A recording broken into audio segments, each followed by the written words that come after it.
سبحان الذي أسرى بعبده ليلا من المسجد الحرام إلى المسجد الأقصى الذي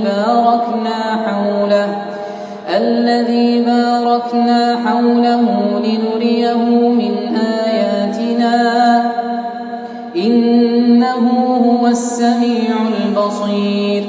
وآتينا موسى الكتاب وجعلناه هدى لبني إسرائيل ألا تتخذوا من دوني وكيلا ذرية من حملنا مع نوح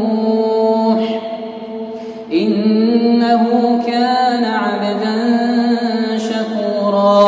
وقضينا إلى بني إسرائيل في الكتاب ألا تتخذوا من دوني وكيلا ذرية من حملنا مع نوح إنه كان عبدا شكورا.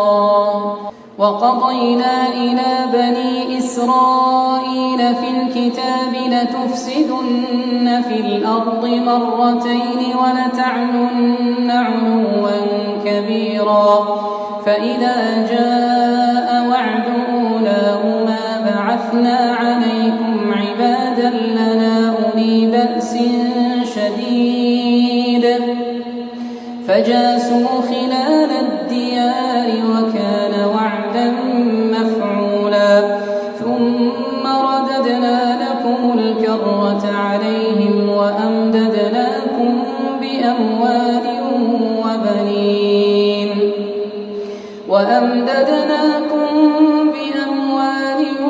وبنين وجعلناكم أكثر نفيرا.